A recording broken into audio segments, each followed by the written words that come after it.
오늘의 말씀의 제목은 부유하게 하려 하심이라입니다. 화면에 나온 거는 좀 옮겨지지 않은 것 같습니다. 다시 고치겠습니다.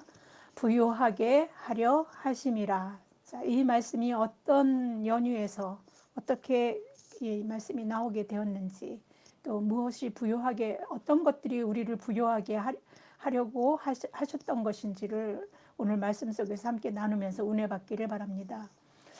오늘은 누구에게나 당연할 수 있지만 누구에게는 가장 민감할 수 있는 이야기를 하려고 합니다. 바로 돈의 문제입니다. 교회에서 헌금하는 문제를 좀 다뤄보려고 합니다. 제가 제일 꺼리는 문제이기도 하고, 저는 될 수 있으면 헌금에 대한 얘기는 설교에서 하지 않으려고 합니다. 그러나 오늘 본문 우리가 이제 고린도후서를 다루는 과정 속에 사도 바울이 고린도 교회의 그 헌금에 대한 이야기, 그것을 보면서 한 번 정도는 우리가 헌금에 대한 생각을 올바로 잘 가지고 은혜를 좀 우리의 신앙을 좀 다시 한번 이렇게 생각해 보고 또 세상 사람들의 비판이나 이런 것에 정면으로 그것을 잘 이렇게 대처할 수 있도록 하기 위해서 한 번은 다뤄봐야 될 거라고 생각을 했습니다. 교회를 다니지 않는 사람들이 교회를 향해서 가장 비판적인 시선을 갖고 곱지 않게 보는 그것이 바로 헌금입니다. 교회 다니면 그 그리스도인들은 그 11조나 뭐 주일 헌금, 구제 헌금, 뭐 절기 때마다 하는 절기 헌금, 성교 헌금, 건축 헌금, 기타 등등 여러 가지 명목으로 교회에다가 우리가 헌금을 하게 됩니다. 근데 이렇게 헌금을 하다 보니까 이제 뭐 믿음이 아직 들어가지 않거나 교회는 갔지만 보니까 뭐 이렇게 돈 내라는 게 많고 뭐 이렇게 해서 이런 돈 내는 것들에 있어서 조금 이렇게 좀 거부감을 느끼는 사람들이 많이 있습니다. 아직 하나님의 은혜를 깨닫지 못할 때 억지로 이게 자기가 그렇게 뭐 이렇게 자원해서 뭘 이렇게 하려고 하는 것도 아닌데 자꾸 강요해서 내라 하는 것들 때문에 이게 어쩔 수 없이 내야 되는 어떤 이런 것들이 교회 밖에서도 헌금에 대해서 어떤 이 좀 부정적인 어떤 생각을 갖고 있지만 교회 다니려고 하면서 교회에 들어와서 신앙이 얼마 되지, 이제 믿음이 얼마 자라지 않은 상태에서 그런 것들이 걸림돌이 되거나 그 어려움이 생길 수도 있습니다. 제가 사실 그랬었거든요. 그래서 이것을 한 번 정도는 헌금에 대한 이해를 잘 가지고 있는 것들이, 그래서 억지로 하지 않고 정말 은혜를 주셨을 때 자발적으로 잘해서 그 헌금이 하나님 나라를 위해서 잘 쓰일 수 있고, 또 그걸 함으로써 나에게도 기쁨이 하나님이 주시는 그 넘치는 은혜가 있고, 더 물질적으로 더 물질적, 그러니까 그 영적인 거와 또 육적인 것들의 그 풍요함을 좀 누릴 수 있는 양면에서 어떤 그렇게 부유하게 하려고 했는 그 하나님의 뜻을 우리가 좀 깨달을 수 있기를 바라는 마음에서 오늘은 그 헌금을 건드려 보려고 합니다. 마귀가 가장 그 은혜 받지 못하는 사람들, 또 믿음이 적은 자들에게 제일 쉽게 건드리는 문제가 헌금입니다. 그래서 헌금에 시험 받기가 아주 쉽지요.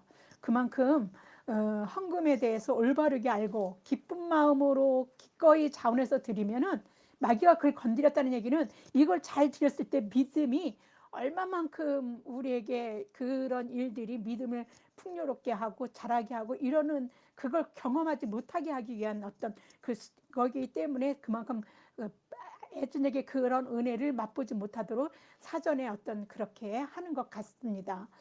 그렇지만 그래서 오히려 이제 이렇게 그러한 것들을 믿음이 우리가 자라나기 전까지 이 문제가 헌금의 문제가 우리의 시험돌, 걸림돌이 되는 거죠. 그러나 이것은 헌금에 대한 이해 부족과 그 왜곡된 생각, 헌금에 대해서 잘못 알고 있는 왜곡된 생각 때문에 그 시험에 드는 것이라고 저는 생각을 합니다. 지금은 돈이면 다 된다라고 하는 황금 만능주의가 지배적인 세상입니다.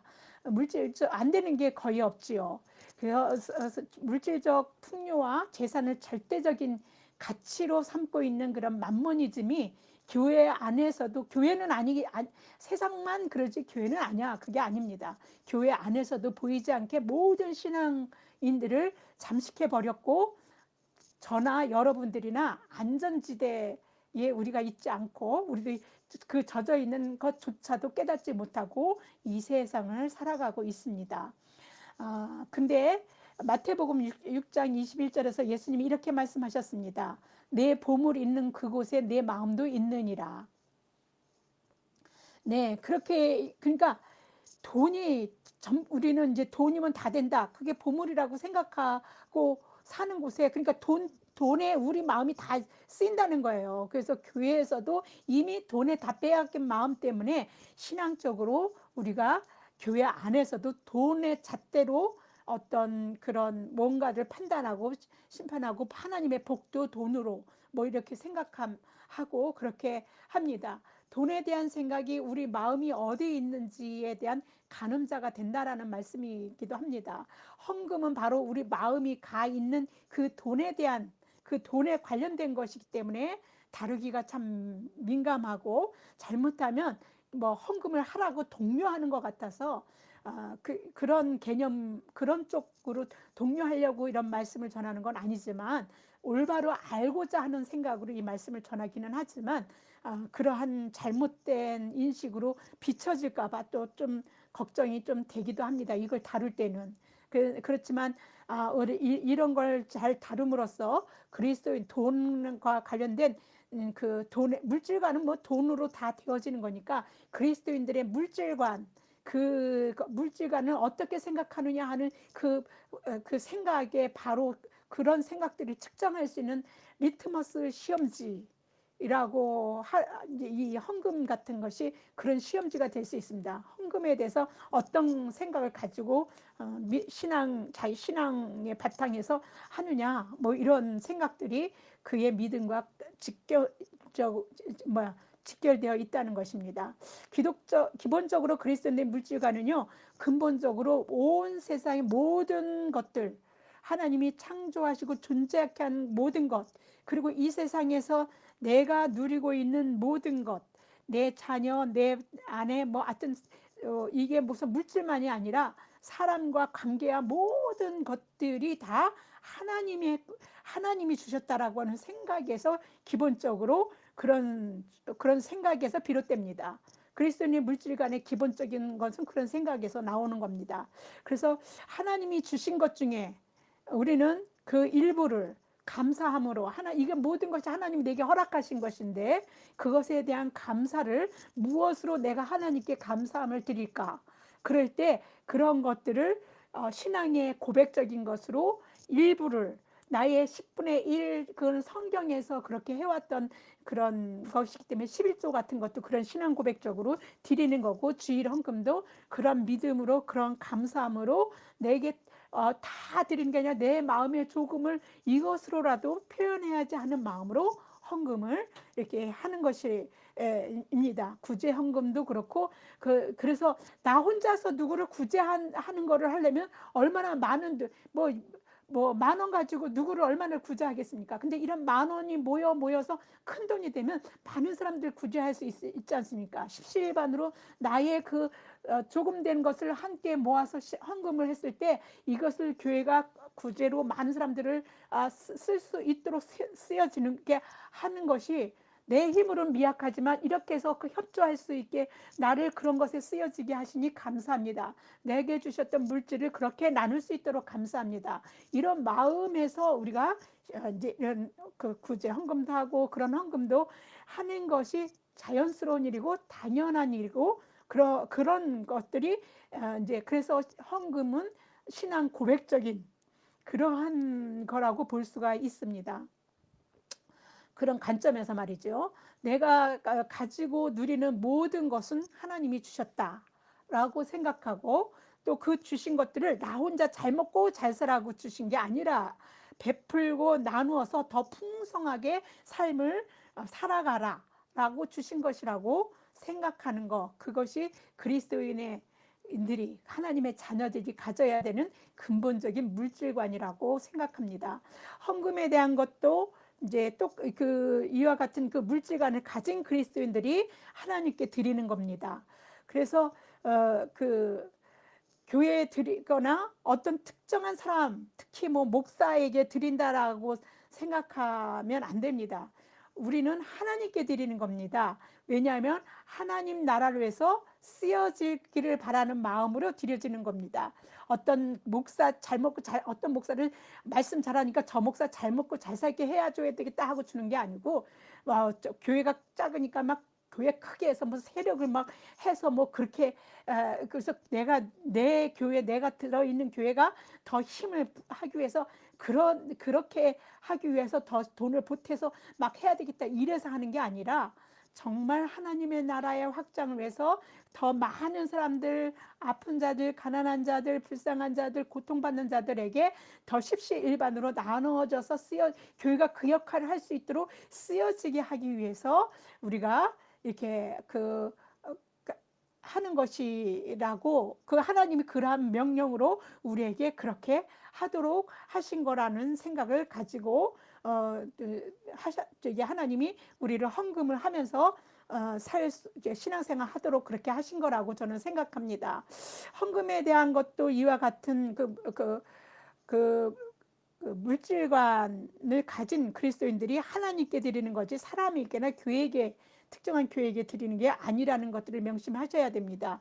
그러나 믿음이 적거나 세상 사람들은 교회에다가 바친다, 무슨 어떤 목사에게 바친다, 목사가 막 물론 부정적으로 막 뉴스에서 막 목사가 잘못해서 그런 일들이 막 부정적인 상황들이 막 벌어지기도 하지만, 우리의 기본 생각은 그런 겁니다. 그래서 헌금의 세세의 그 쓰여지는 명목은 또 다 다르죠. 그러나 하나님을 위해서, 다시 말해서 하나님 나라를 위해서 쓰여지는 것이 헌금이, 기본적으로 헌금이고, 그런 그래서 우리가 헌금을 하는 것입니다.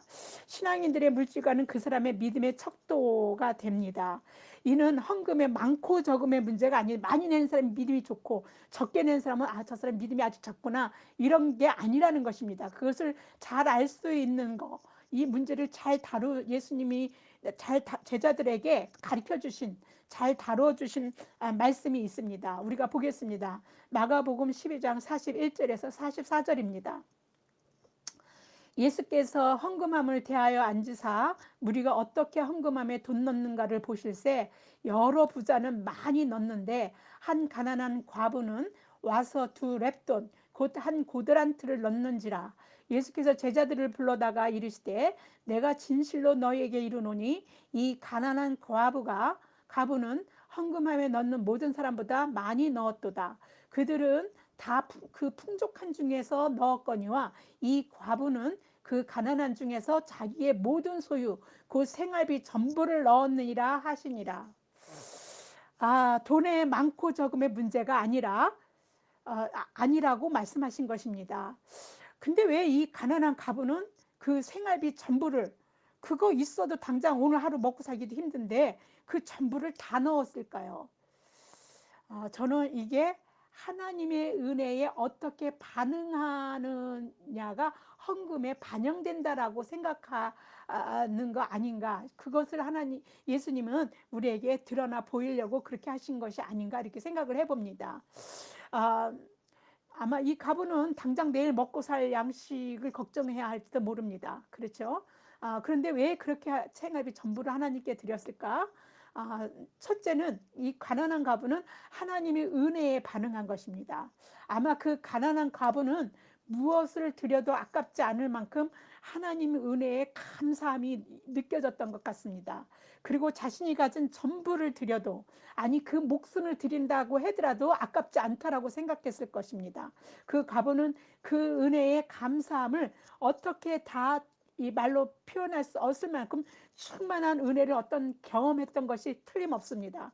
그런 하나님 은혜를 자기가 가지고 있는 거라는 건 오직 한 2렙돈, 한 고드란트, 그것뿐이 없었기 때문에 그거라도 다 드리고 싶었던 것 같습니다. 그래서 그녀가 가지고 있는 2렙돈, 그녀에게 전부이지만 자신의 전부를 하나님께 드리고 싶은 그 마음으로 드린 것입니다. 그러니까 그녀가 그렇게 드리는 것으로 신앙 고백을, 그 나름대로의 믿음의 고백을 한 겁니다. 감사합니다. 사랑합니다. 나를 이렇게 은혜 안에서 이렇게 나를 건지시고 살리신 하나님 은혜 감사합니다. 이런 마음이 충만하게 있었겠지요. 다른 더 뭐를 가지고 있는 게 더 있었다면 더 드렸을 겁니다. 못 드려서 더 안타까웠을 수도 있습니다. 둘째, 가난한 과부는요, 하나님을 전폭적으로 의지하고 믿은 것입니다. 가난하다는 것은요, 그게 물질관으로 이 물질 만능 시대에는 가난하다는 것처럼 비참한 게 없습니다. 물질로 뭘 할 수 있는 게 없네. 물질로 다 되는 세상에서 물질이 없으니까 할 수 있는 게 없지 않습니까? 뭐 그 시대도 마찬가지겠지만, 이게 가난하다는 건, 그래서 아무것도 할 수 없으니까 어떡합니까? 하나님만 바라다 보는 겁니다. 다른 걸 뭐 어떤 의지할 수도 없습니다. 나 좀 살려주세요. 나 좀 여기서 이런 상황에서 구해주세요라고 바라볼 수밖에 없는 상황이 가난하다는 말 한마디에 다 들어있는 것입니다. 하나님만 바라볼 수밖에 없는 그런 가난한 그녀의 삶은, 그래서 하나님만 바라다 보니까, 하루하루 하나님만 바라다 보니까 하루하루 하나님 은혜가 채워졌을 것입니다. 하나님의 은혜를 경험하면 내일 일을 알 수 없지만 내일 일에 대해서 걱정하지 않습니다. 왜냐하면 오늘도 먹이신 하나님이 내일도 먹이실 거라는 그 믿음이 있기 때문입니다. 하나님을 그러면서 굶으면 굶으리라, 에스더가 죽으면 죽으리라 하면서 그 민족을 구해냈던 것처럼 굶으면 굶으리라 하고, 그런데 다 이유가 있겠죠. 하나님이 나를 오늘 굶게 하신 데는 이유가 있겠지 하고, 그런 믿음으로 하나님 앞에 그 삶을 그렇게 맡긴 겁니다. 그러니까 한 고드란트, 2렙돈을 갖다가 자기가 가진 전부를 드린 겁니다. 하나님이 주실 것이고, 또 안 주시더라면 안 주신 이유가 있을 거라고 생각한 그 믿음이 있던 거죠. 그렇게 하지 않고는 하나님께 자신의 전부를 드릴 수는 없습니다. 내일이 당장 걱정되고 오늘 먹을 것도 걱정이 되는데, 어떻게 그거 가지고 살아야 되는데 어떻게 드릴 수가 있겠습니까? 그거는 전폭적으로 하나님을 의지하지 않는다면 드릴 수 없는 겁니다. 하나님 은혜를 날마다 구하고 경험하며 사는 그녀에게 여기까지 도우신 에베네셀의 하나님, 우리 에베네셀의 하나님, 그러면 여기까지 도우셨다라는 말입니다. 에베네셀이. 그러니까 지금까지 도우신 하나님이 앞으로도 도우실 거라는 그 믿음 앞에서 하나님 앞에 에베네셀의 하나님을 고백하는 겁니다. 그래서 그 믿음으로 자신이 가지고 있는 전부를 하나님께 드릴 수 있었던 것입니다. 이것은 자신이 가진 풍족한 것 중에 일부를 하나님 앞에 드린 사람에게서 볼 수 없는, 그들은 맛볼 수 없는 그런 믿음이고, 그렇게 그들은 그 하나님의 그 은혜, 그 가난한 과부가 자신의 전부를 드릴 정도로, 그것 드려도 아깝지 않을 정도의 은혜가 맛빠진 그 은혜는 그들에게는 맛볼 수 없는 은혜죠. 그런 하나님의 은혜가 이제 이런 은혜인 것입니다. 사도 바울도 연보가 하나님의 은혜에 반응하는 행위임을 말했습니다. 고린도후서 8장 1절에서 4절입니다.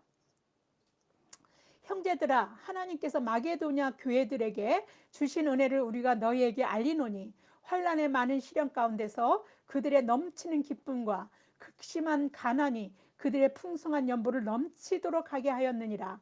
내가 증언하노니 그들이 힘대로 할 뿐 아니라 힘에 지나도록 자원하여 이 은혜와 성도 섬기는 일에 참여함에 대하여 우리에게 간절히 구하니.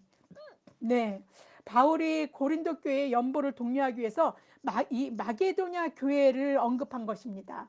마게도냐 교회들은요, 그 바울이 2차 선교 여행을 하면서 그 복음을 전했고 세워진 교회들입니다. 그래서 빌립보 교회, 데살로니가 교회, 베레아 교회들이 바로 이 마게도냐 그 지방에 세워진 교회들인데, 이들은 바울이 복음을 선포해가지고 복음을 받아들이면서 그 믿음 때문에 극심한 가난, 그러니까 믿기 때문에 가난을 겪는 거예요. 예수 그리스도를 믿는 것 때문에 시련을 당했습니다. 어려움을 말도 못하게 당했어요. 그런데 그런 시련, 그리스도를 믿음으로 겪어야 되는 극심한 가난, 이러한 시련에도 불구하고 그를 참여하겠다라고 그들이 우리에게 한 건 이제 뭐 바울하고 그 선교한 일행이겠죠. 그들에게 우리도 참여하겠습니다라고 간절히 구했다라고 이 말씀에 보면 그렇게 나옵니다. 자신도 살기도 어려운데 그들이 예루살렘 교회를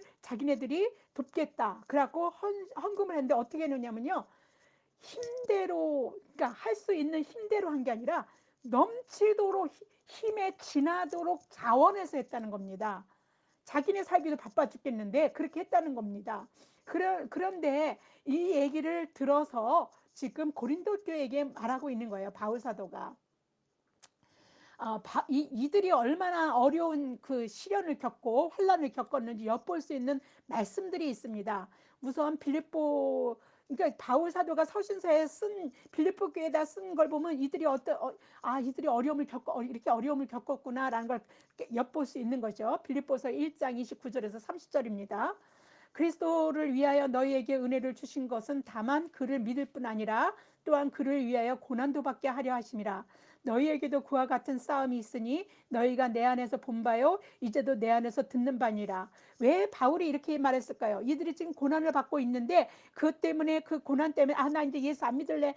예수 믿으니까 되는 게 하나도 없고 더 어렵기만 해. 이러는 것들, 이런 실험을 받을까봐 지금 얼마나 어려운 중에 있는지 그들의 믿음을 독려하려고 이런 이런 선한 싸움, 이런 싸움은 내게서 본 바요. 내가 이렇게 겪었다. 내가 이런 환란을 겪으면서도 너희들에게 이게 살 길이고 이 복음만이 우리가 영생을 얻고 구원을 얻는 이 놀라운 길을 예수 그리스도가 열어놨고 이 길만이 살 거라는 것들을, 이게 진리다라는 것들을 이렇게 어려움을 겪는데도 불구하고 굽히지 않고 그 복음을 전했거든요. 그렇다고 뭐 돈이 생기는 것도 아니고 명예가 생기는 것도 아닌데도 바울이 그렇게 했어요. 그거를 너희들이 나에게서 봤다, 본 거다. 그리고 내 안에 있는 말을 너네 다 들었다. 이렇게 바울은 말하고 있습니다. 그러니까 이렇게 말할 정도라면 빌립보 교회가 얼마나 어려움을 겪고 있는지 아는 겁니다. 빌립보 교회가 겪는 고난은요, 이상한 것이 아닙니다.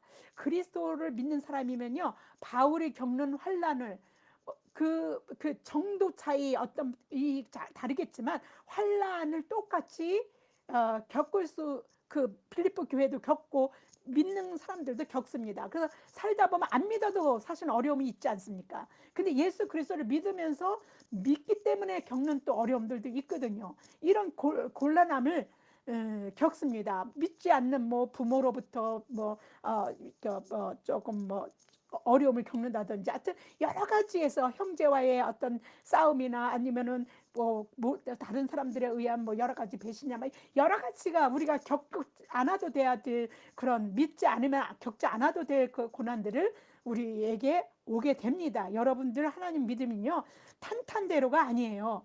그런데 그런 고난이 우리에게 하나님 은혜를 채우는 통로라는 거 아십니까?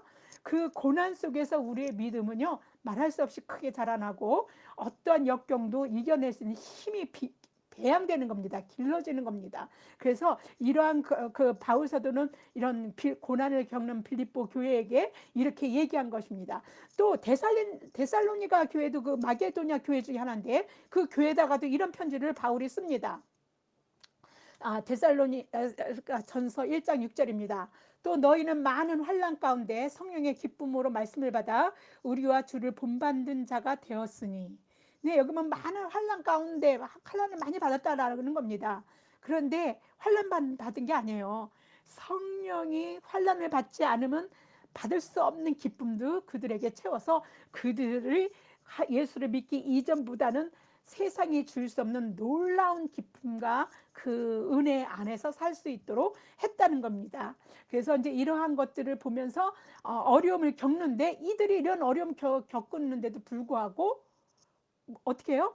내가 예루살렘 교회를 돕겠습니다. 우리가 연보를 하겠습니다. 이렇게 한 겁니다. 헌금이죠. 이런데 이게 이상한 게 아니라는 거는 예수님이 미리 십자가 지시기 전에요, 제자들에게 경고하셨어요. 너희들, 세상이 너희를 미워할 거야. 너희들에게 어려움을 겪게 만드는 상황들이 일어날 거야. 이렇게요. 그래서 그리스도를 믿음으로 세상이 미워한다는 것은 그 세상이 예수 그리스도에 속하지 않았기 때문에 그렇다는 거예요. 그래서 제자들이 예수 그리스도를 믿는 순간 그런 어려움을 당하게 된다라는 것을 예수님이 말씀하신 적이 있어요. 우리에게 미리 이상하게 여기지 마라. 그런 거를 담대하게 받아들여라 하는 말씀이 요한복음 15장 18절에서 19절에 있습니다. 이거 예수님의 말씀이에요. 세상이 너희를 미워하면 너희보다 먼저 나를 미워한 줄을 알라.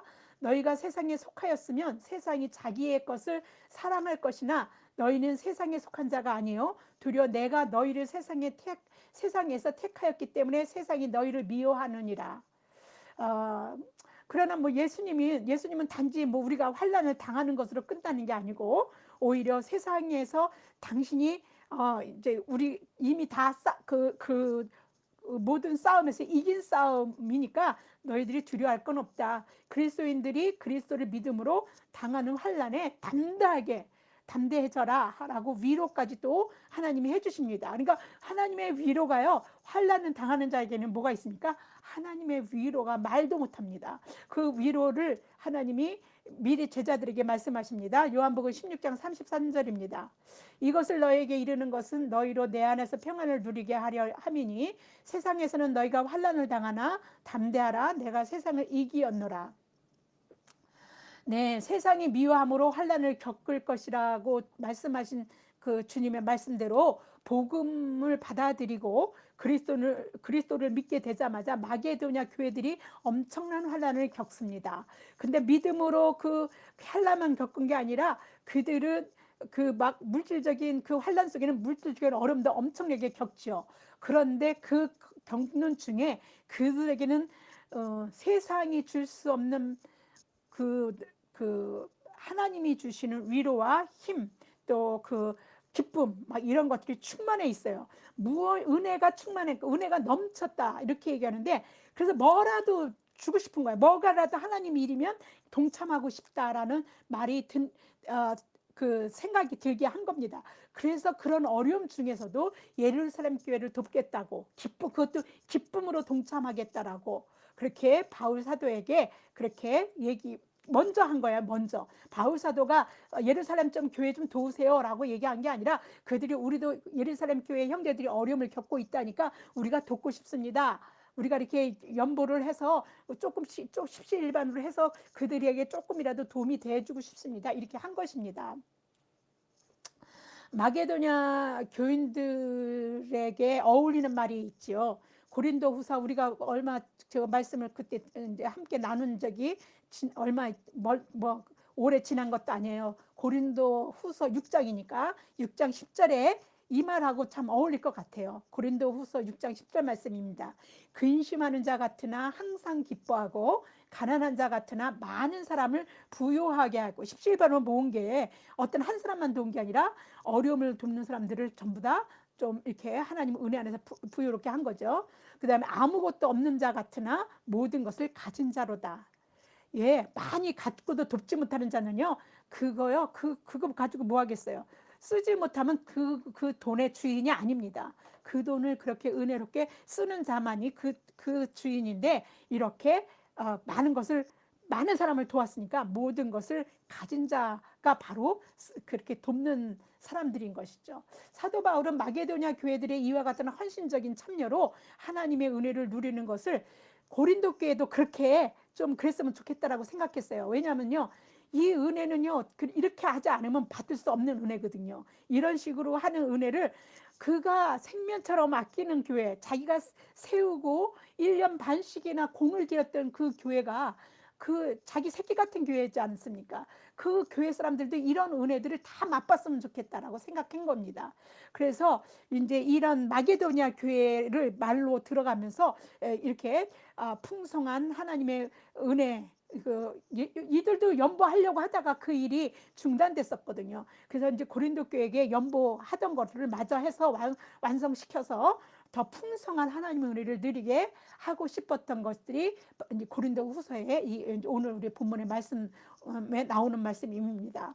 예수님은 돈을 포함해서 물질로 돕는 행위가 예수님을 믿는 우리의 신앙과 삶에서 얼마나 직접적인 관련이 있는지 말씀하고 계신 부분이 있어요.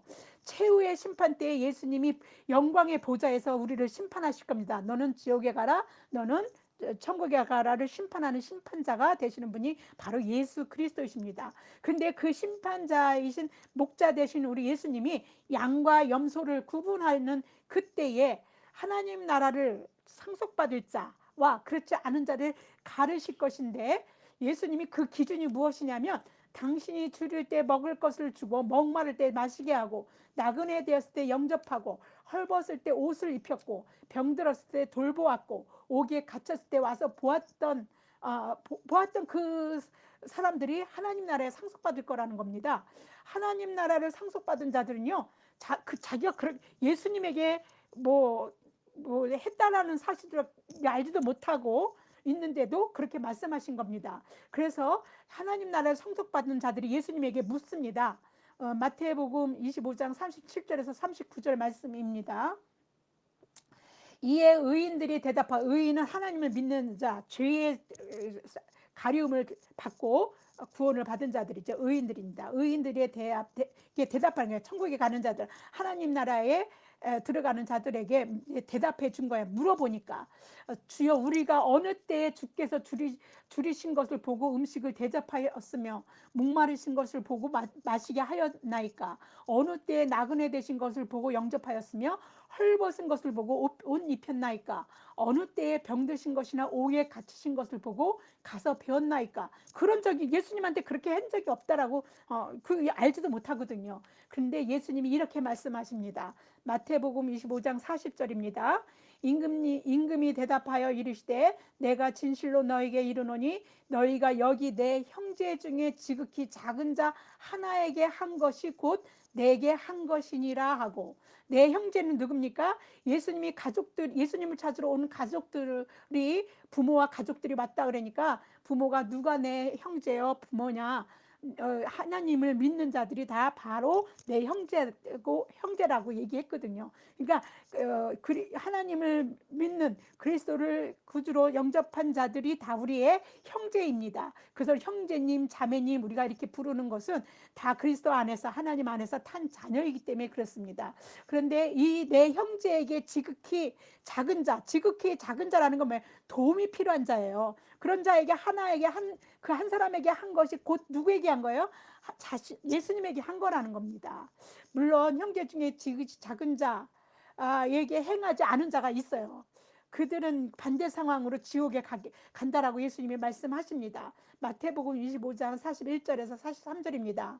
또 왼편에 있는 자들, 이건 뭐 이제 지옥에 간 자들에게 이르시되, 저주를 받은 자들아, 나를 떠나 마귀와 그 사자들을 위하여 예비된 영원한 불에 들어가라. 내가 줄일 때에 너희가 먹을 것을 주지 아니하였고 목마를 때에 마시게 하지 아니하였고 나그네 되었을 때 영접하지 아니하였고 헐벗을 때에 옷 입히지 아니하였고 병들었을 때와 옥에 갇혔을 때에 돌보지 아니하였느니라 하시니라.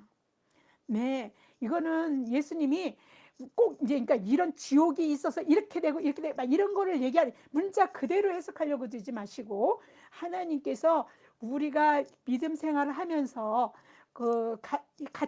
믿음으로 살아가는 형제들이 어려움을 봤을 때, 이웃의 사랑은 그런 사람들에게 우리가 도움의 손길을 뻗치는 거야. 내 작은 것에, 그것은 미약해요. 내 힘은 미약하지만 그런 것들이 하나하나 모여서, 그런 것들이 믿음으로 우리가 헌금을 하거나 그렇게 하면, 그러한 것들이 모여서 더 큰 효과들을, 더 많은 사람들을, 많은 사람들을 먹여낼 수 있는 능력이 된다는 것입니다. 그래서 그런 의미에서 우리가 이 말씀들을 이해하면 좋을 것 같습니다. 그래서 그 물질적인 도움뿐만 아니라 영육의 그 모든 도움을 아울러서 그 형제가 어려울 때 돕는 일은요, 그리스도를 영접한 천국 백성이, 우리가 천국 백성, 우린 모두 다 천국 백성입니다. 예수 그리스도를 영접했으니까요. 우리가 마땅히 해야 하는 일입니다. 그러한 관점에서 사도 바울이 연보를 고린도교에게 독려하는 일은 어쩌면 지극히 당연한 일이라고 할 수 있습니다. 단지 그냥 하나님은 복 받을 거니까 저기 헌금해 이렇게 그런 관점이 아닌 것입니다. 이제 그런 이제 그런 근데 그렇게 하면서도 그런 동료를 마게도냐 교회를 예를 들어서 하면서도 결코 고린도 교회에 강요하거나 명령하면서 연보를 지시하지는 않습니다. 그럼 당연히 사도 바울은 고린도 교회를 세운 사람이니까 그렇게 할 수 있는 위치에 있었음에도 불구하고 그렇게 하지 않았습니다. 그 우리가 이 연보에 대한 얘기를 하는 배경이 되는 그 예루살렘 교회의 그 어려움을 당한 것은요, 글라우디오 황제 때의 일입니다. 팔레스타인 전역에 기근이 닥친 거예요. 그래서 그러잖아도 로마의 그 어려운 압제 그 밑에서 어려움을 겪고 있는데 뭐 수탈당하니까 우리가 일제시대 때 여러 가지 물질적으로 수탈을 당한 것처럼 이들도 말할 수 없는 어려움을 겪는데 거기다가 엎친 데 덮친 격으로 기근까지 당했으니까 뭐 예루살렘 교회 형제들은 그래도 유대교는 그 나라의 그 종교 유대인들의 종교니까 그래도 괜찮은데 그리스도를 믿는 자들은 기존 세력들에 의해서도 핍박을 받고 이런 물질적인 것에서도 어떠한 혜택이 전혀 주어지니까 극심하게 정말 어려웠던 거예요. 그래서 이러한 것들을 고린도 교회 예루살렘 교회 사도들이 바울에게 부탁을 합니다. 왜냐하면 너무 어려우니까 이들을 너가 세운 교회들이 형제들을 도우라고 좀 이렇게 연보를 좀 해줄 거를 부탁했고, 사도 바울은 그래서 자기가 세운 교회들에게 이런 사실을 알리고 도울 것에 대한 얘기들을 하게 된 겁니다. 갈라디아서 2장 10절을 보겠습니다. 다만 우리에게 가난한 자들을 기억하도록 부탁하였으니 이것은 나도 본래부터 힘써 행하여 왔노라. 가난한 자를 도우려고 하는 이들은 원래 힘써 자신도 해왔던 일인데 이제 우리에게, 그러니까 사도 바울에게 그리고 선교하는 일행들에게 예루살렘 교회가 부탁을 한 거예요. 가난한 자들을 좀 기억해서 너희들이 좀 얼마만에 도움이 좀 줬으면 좋겠다. 너무 어렵다. 이렇게 얘기했다라는 겁니다. 이 얘기가 이제 갈라디아서를 쓰는 그 내용 속에 사도 바울이 언급하고 있는 것입니다. 이게 이제 마게도냐 교회는요, 예루살렘 교회 형제들을 위해서 가난한 중에, 그리고 그들도 너무 어렵지 않습니까? 그런 중에서도 어떻게 해요? 자발적으로, 강요한 게 아니라 자발적으로 참여했고, 그것도 그렇게 참여하니까요, 하나님 그들 속에 아주 기쁨을 넘치게 하니까 기쁨으로 참여하는 거예요. 그래서 그냥 억지로 하는 게 아니라 힘에 넘치도록, 그래서 넘치도록 연보를 하였다라고 그렇게 사도 바울이 이야기하고 있습니다. 고린도후서 8장 2절을 보겠습니다. 환난의 많은 시련 가운데서 그들의 넘치는 기쁨과 극심한 가난이 그들의 풍성한 연보를 넘치도록 하게 하였느니라. 넘치는 은혜를 주시면 넘치게 우리가 하나님에게 은혜 주신 것 감사하니까 바치겠습니다가 아니라, 넘치는 어떤 하나님의 연보를 우리가, 그러니까 하나님에게 이 가난한 사람들을 돕고자 하는 그 마음이, 이러한 것들이 그리스도의 사랑이고 이웃의 사랑이고 그것을 실천하는 그러한 것들을 행위로 했을 때 예수에게 한 거라고 예수님이 그러셨지 않습니까? 그렇게 예수님에게 한 것이기 때문에 예수님이 우리에게 줄 수 없는 은혜가 풍성하게 넘치는 거라고. 이제 연보 헌금의 기능은요, 그런 게 있어요. 하나님의 은혜가, 그러니까 그러니까 은혜를 많이 받으려고 헌금하는 그런 데는 그런 은혜 못 봅니다. 그렇지만 우리가 하나님 은혜가 감사해서 그 믿음으로 우리가 어떻게든지 가난한 자를 돕고자 하고 사랑하고자 하고, 그러한 우리의 시선이 그런 데로 멈춰서 예수 그리스도가 멈췄던 시선들이 있지 않습니까? 가난한 자, 불쌍한 자, 도움이 필요한 자들에게 늘 멈춰서 고치시고 도와주시고 하셨던 그러한 시선을 우리에게 주시고, 우리가 그렇게 갈 때 우리에게는요, 돈으로 살 수 없는 은혜를 주시는 것인 겁니다. 연보에게 그런 은혜, 그러한 효과가, 그러한 효력이 있다라고 저는 봅니다. 사도 바울은 이러한 것들을 고린도 교회가 맛보기를 바랬고, 고린도 교회의 연보를 모으는 일에 대해서 말한 적은 있어요. 우리가 고린도 전서로 가보면 고린도 전서 16장 1절에서 3절을 한번 보겠습니다. 성도를 위하여 연보에 관하여는 내가 갈라디아 교회들에게 명한 것 같이 너희도 그렇게 하라. 갈라디아 교회는 명했네요. 이렇게 어려우니까 너희들이 좀 하면 좋겠다 이렇게 얘기했던 것 같아요. 너희도 그렇게 하라. 매주 첫날에 너희 각 사람이 수입에 따라 모아두어서 내가 갈 때 연보하지 않게 하라. 갔을 때 그때서 허겁지겁 모아서 이렇게 내지 말고 미리미리 사정에 따라서 형편에 따라서 좀 했다가 가면 바로 가지고 가서 도와줄 수 있도록 그렇게 하라는 거죠. 내가 이를 때 너희가 인정한 사람에게 편지를 주어서 너희 은혜를 예루살렘으로 가지고 가게 하리니, 이렇게 하고 있습니다. 바울의 예루살렘의 가난한 형제를 도우려는 좋은 의도가, 그런데 고린도 교회에서요 잘 진행되지 않았습니다. 방해가 있었기 때문인데, 이게 물질적으로는 마게도니아 교회들보다 훨씬 더 풍요로웠어요, 고린도 교회는요. 그리고 그런데도 불구하고 연보를 그 모금하는 그 바울의 선한 의도가 이렇게 잘 되어지지 않고 방해를 받고 멈춰진 거에는 뭐 여러 가지, 그 성경에는 안 나와 있으니까 잘 모르겠지만 추측했을 때 가능성은, 그 유력한 어떤 가능성이 거짓 사도들이 뭐야, 그 유대로부터 또 자기들의 사도라고 와가지고 그 고린도에 들어와서 이렇게 그 말씀을 전했던 그 거짓 사도들의 방해 때문이라고 그렇게 합니다. 천막을 만드는 일을 하면서 거의 자기 비량을 벌어서 다른 이렇게 그 자비량으로 또는 다른 교회에서 지원을 받아서 선교를 했지만, 고린도 교회에서는 어떠한 사례비도 받지 않았어요, 사도 바울은요.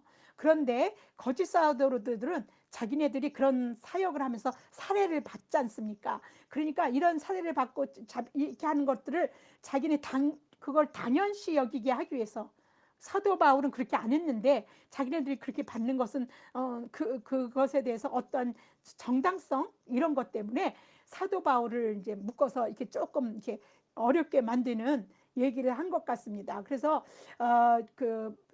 그들은 이렇게 어떠한 돈의 어떠한 지원도 받지 않았던 그 사도 바울과는 다르게, 어떤 교회로부터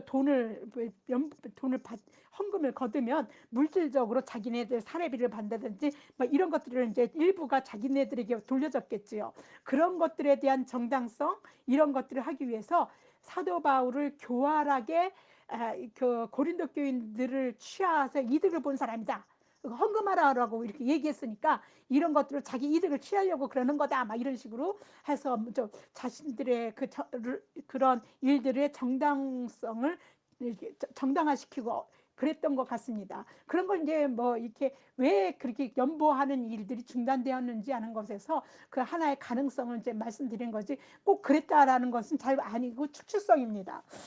근데 가능성이 아주 높지요. 고린도후서 12장 왜냐하면 그런 정확하게 거기에 대해서 언급한 건 아니지만 빗대어서 잠깐 사도 바울이 왜 이런 말을 썼는가, 고린도 교회에다가 이 말을 썼는가를 잠깐 보면 그럴 수 있겠다. 거기에 거짓 사도들이 얘기한 말 때문에 이럴 수 있겠구나 하는 추측할 수 있는 이야기가 있어요. 고린도후서 12장 13절에서 17절 말씀입니다. 내 자신이 너에게 폐를 끼치지 아니한 일밖에 다른 교회보다 부족한 게 한 것이 무엇이 있느냐. 폐를 끼치지 않은 일밖에는 없었다. 다른 교회는 하라고 하고 돈도 받기도 했어요. 선교하는 데 쓰라 그러면 받아서 쓰기도 하고 이렇게 했는데 고린도 교회에서는 그렇게 안 했거든요. 너희는 나의 이 공평하지 못한 것, 이게 그래서 공평하지 않았던 거예요. 고린도 교회, 자기가 세운 고린도 교회에서는 사례비나 어떤 다른 교회를 선교 헌금이나 이런 거 받아본 적도 없는데 다른 교회에서는 받았거든요. 이게 공평하지 않은 건데, 이렇게 공평하지 못했던 것을 용서하라. 보라, 내가 이제 세 번째 너희에게 가기를 준비하였으나 너희에게 폐를 끼치지 아니할. 사도 바울이 굉장히 조심했던 것 같아요. 이런 것들 때문에 고린도 교회가 시험 받을까 봐 무척 조심했던 것 같아요. 내가 구하는 것은 너희의 재물이 아니요 오직 너희니라. 어린아이가 부모를 위하여 재물을 저축하는 것이 아니요 부모가 어린아이를 위하여 하느니라. 그러니까 고린도 교회를 그 어린아이로 본 거죠. 그리고 자신이 부모, 아비가 돼서 그 교회를 키우고 기르게 하는 그런 역할을 했더라고. 아마 그렇게 사도 바울은 그런 부모와 같은 마음을 가졌던 것 같아요. 고린도 교회를 향해서 내가 너의 영혼을 위하여 크게 기뻐함으로 재물을 사용하고 또 내 자신까지도 내어주리니 너희를 더욱 사랑할수록 나는 사랑을 덜 받겠느냐.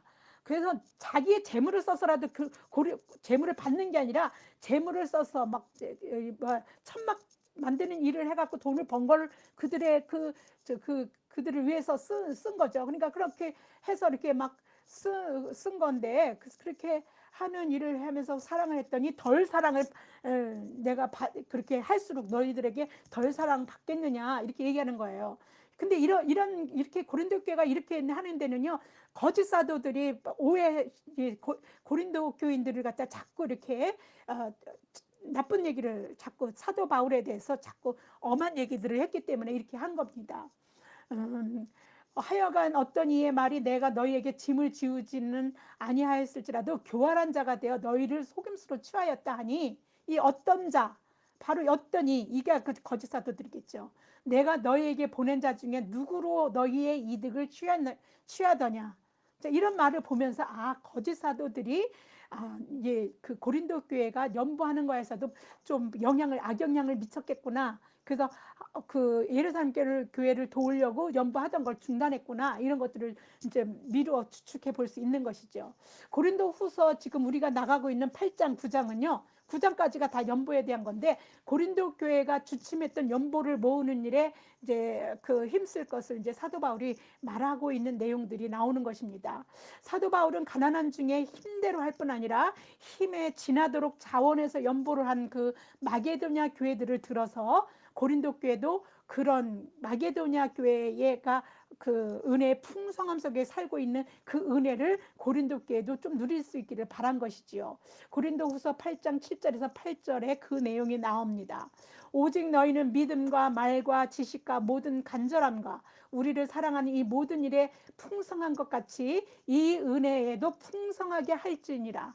이 교회는 은혜가 풍성했던 교회예요. 그런데 거기에다 더해서 어려운 교회 형제를 돕는 그런 일을 통해서 이 은혜에도 풍성하기를, 마게도냐 교회가 받은 그 풍성한 은혜에도 이들도 풍성하기를 하게 할지니라, 이렇게 얘기한 겁니다. 형제를 돕는 연보를 함으로써 사도 바울이 바라는 것은요, 고린도 교회가 풍성한 은혜를 맛보는 것입니다.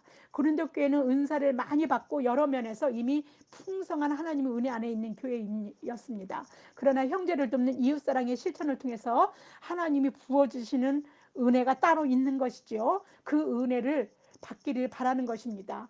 그 은혜가 무엇입니까? 가난한 자 같으나 많은 사람을 부유하게 하는 은혜인 것입니다.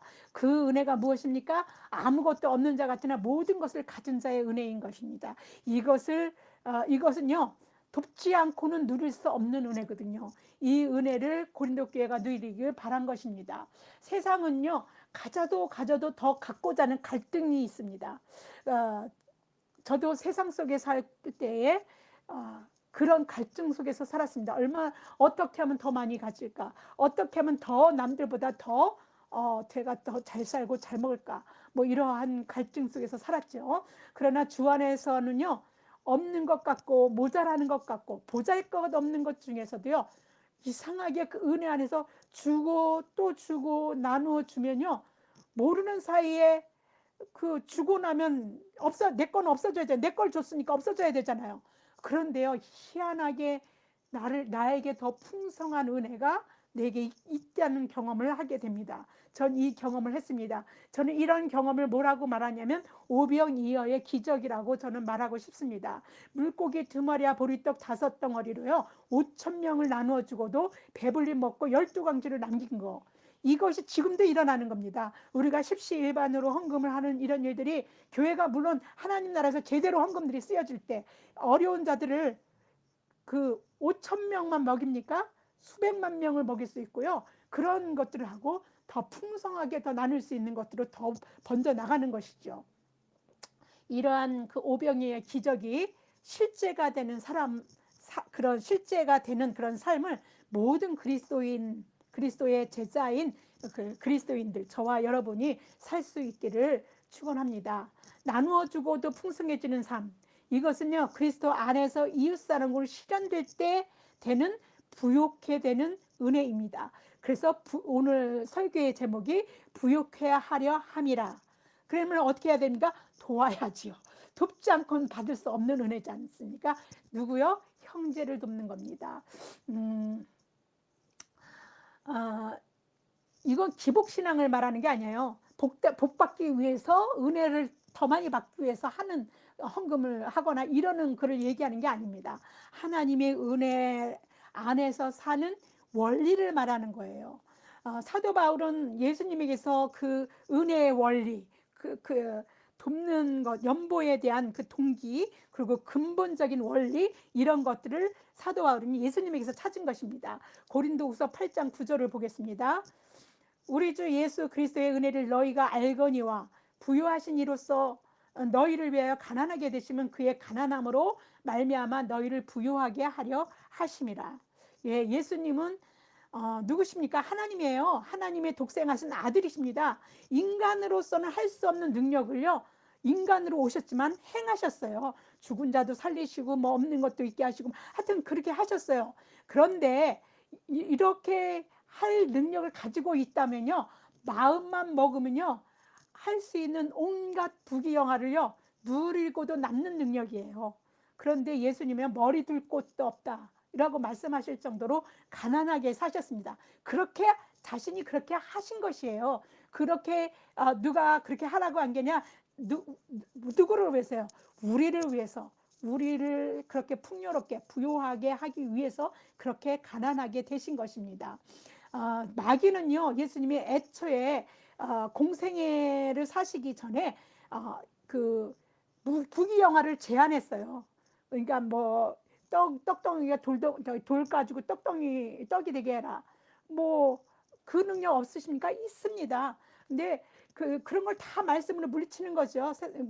산 꼭대기로 올라가서 뛰어내려라. 그리고 나에게 뭐 경배해라. 뭐 여러 가지, 그러면 다 주겠다. 막 이런 그런 부귀영화, 우리가 누릴 수 있는 모든 것들을 다 줄 수 있다고 제안을 했지만 예수님은요, 다 그걸 갖다가 거절하시고 가난한 자들을 위해서, 아픈 자들을 위해서, 병든 자들을 위해서 도움이, 그러니까 다른 그걸 한마디로 말하면 도움이 필요한 자들을 위해서 공생에서 하나님의 능력을 행사하신 것이에요. 그래서 그것이 왜요? 그것으로 우리를 풍요하게 하려 하시려는 게 목적이라고 사도 바울은 그렇게 말하고 있는 것입니다.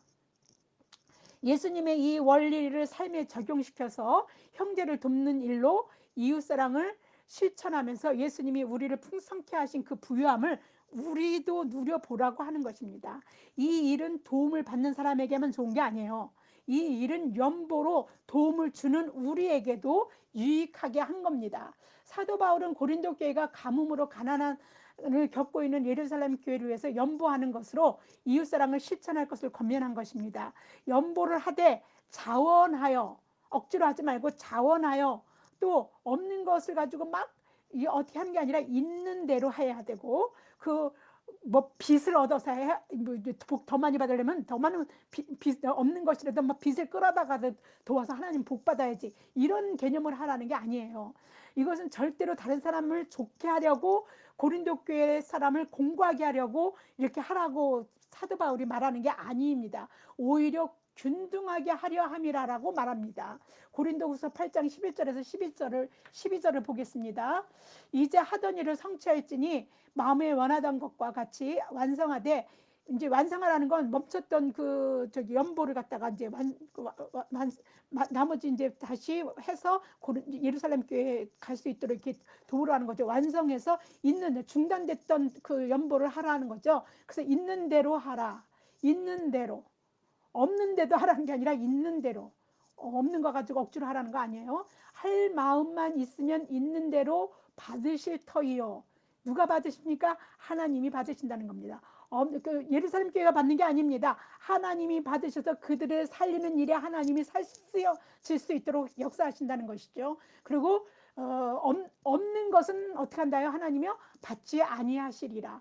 이는 다른 사람들은 평안하게 하고 그렇게 그 없는 사람들을 도와서 그들이 이제 또 막 힘들었던 것들을 편안하게 하고, 없는 너희들이 막 공고하게 없는 대로 그냥 힘있게 하다 보니까 우리가 가난해졌어, 힘들어졌어, 이렇게 공고하게 하려는 게 아니요, 균등하게 하려 함이라라고 함이니라고 사도 바울이 말하고 있습니다.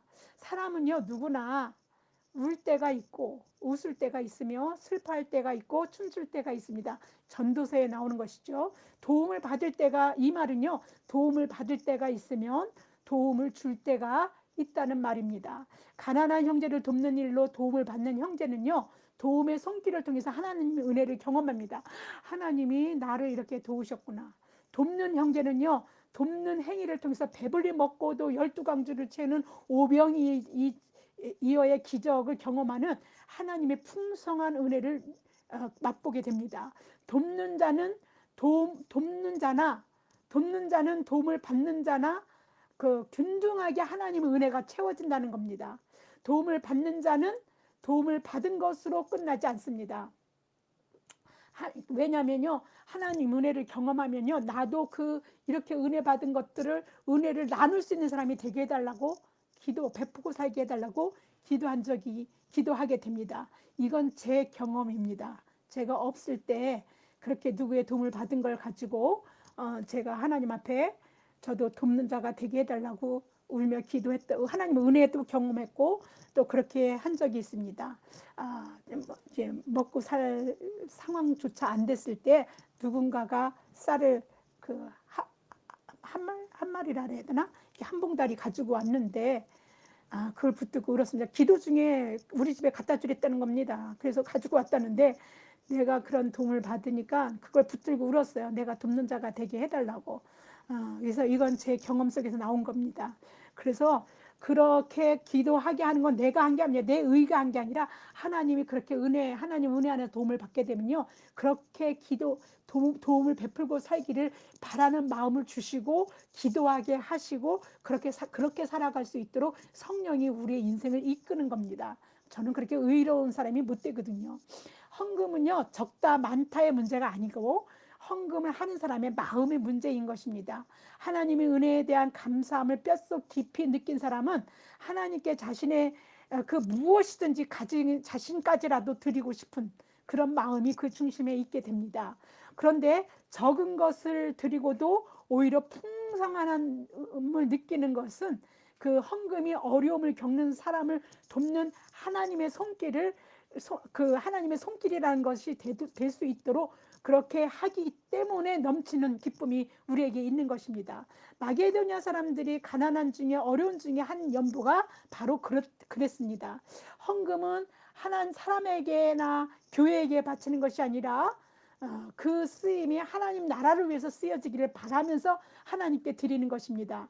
물론 사람이 하는 일이니까 그 어떤 마귀가 중간에서 역사하게 되면 개인적으로 남용될 수도 있고 하나님 나라와 무관하게 쓰일 수도 있습니다. 그런데 우리가 하나님께 드린 헌금이 잘못 쓰인 것을 가지고 그것에 대해서 우리가 판단하고 비판하고 죽일 놈 살릴 놈, 우리는 그런 자격이 있는 자가 아닙니다. 그리고 교회가 마치 돈벌이 사업이나 하는다 이제 막 비판하는 사람들도 있는데, 그런 거와 똑같이 하나님의 자녀도 똑같이 막 그렇게 하는 것은 아니라고 저는 생각합니다. 왜냐하면요, 그러한 것들을 판단하시는 분은 하나님이시니까 잘못 쓰였으면 잘못 쓴 사람에 대한 판단은 하나님이 하실 겁니다. 전지전능하는 신 하나님, 모르신 것이 없는 하나님이 왜 모르시겠어요? 그렇게 되면요, 하나님께서 반드시 그를 심판하실 것입니다. 그래서 헌금을 드렸다면 우리가 할 몫은 심판하는 게 아니라 심판은 하나님의 몫이고, 우리는 뭐 하면 됩니까? 그 자원에서 하나님께 기쁜 마음으로 그렇게 은혜에 감사해서 했다면 그것이 하나님 나라에서 잘 쓰일 수 있도록 기도하는 것이 우리의 몫인 것입니다. 잘 쓰이든 잘못 쓰이든 하나님이 다 아시고 판단하시고 심판하실 것이기 때문에 그렇습니다. 그러니까 여러분들이 헌금으로 시험받지 않으시기를 바랍니다. 우리가 하나님께 물질로 드리는 것이 가장 쉬운 헌신이에요. 헌금은 나의 가장 적은 것을 드리고 하나님의 은혜의 풍성함을 가장 많이 쉽게 누릴 수 있는 그런 게 바로 헌금입니다.